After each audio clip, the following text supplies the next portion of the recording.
ధరణి portal స్థానంలో భూమాతను తీసుకురావాలనుకుంటున్న ప్రభుత్వం ఇవాళ ధరణి కమిటీ భేటీ కానుంది. సమావేశంలో పలు కీలక నిర్ణయాలు తీసుకోనున్నారు. సమావేశం తర్వాత ప్రభుత్వానికి నివేదిక ఇచ్చే అవకాశం ఉందని తెలుస్తోంది. గత ప్రభుత్వం పరిష్కార మార్గాలను అమలు చేయకపోవడానికి గల కారణాలను అన్వేషించి పనిలో నిమగ్నమైంది. సమస్యలపై ఇప్పటిదాకా వచ్చిన దరఖాస్తులు ఎన్ని, వాటిలో ఆమోదించినవి ఎన్ని, తిరస్కరించినవి ఎన్ని, ఇంకా పెండింగ్ లో ఉన్నవెన్ని, వాటి పరిష్కారానికి మార్గాలు ఏమిటి అన్న కోణంలో కమిటీ చర్చించనుందని సమాచారం. కమిటీ అనుసరించాల్సిన రూట్ మ్యాప్ ని ఖరారు చేయనున్నట్లు తెలిసింది. ఎవరెవరు ఏం చేయాలి, విడివిడిగా చేయాలా, కలిసే అధ్యయనం చేయాలా, గ్రౌండ్ రిపోర్ట్ ఎట్లా, ఎవరితో మీటింగ్స్ పెట్టాలి, ఎవరి సూచనలు స్వీకరించాలి, వీటిపై నిర్దిష్టమైన ప్రకటన చేయనున్నట్లు సమాచారం.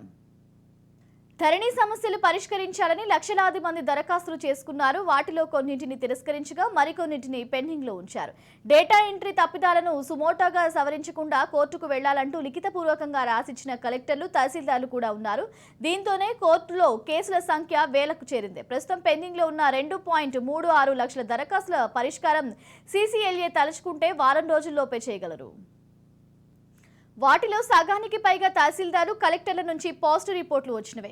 కానీ సీసీఎల్ఏ కార్యాలయంలోని కొందరి సిబ్బంది వాటిని పట్టించుకోకుండా, పరిశీలించకుండా నెలల తరబడి పెండింగ్లోనే ఉంచారు. పెండింగ్ సమస్యల పరిష్కారానికి ధరణి కమిటీ సూచించే మార్గాలపైనే దరఖాస్తుదారులు ఆశలు పెట్టుకున్నారు. ధరణి కమిటీ సైతం ఈ పెండింగ్ దరఖాస్తులపై చర్చించే అవకాశం ఉంది.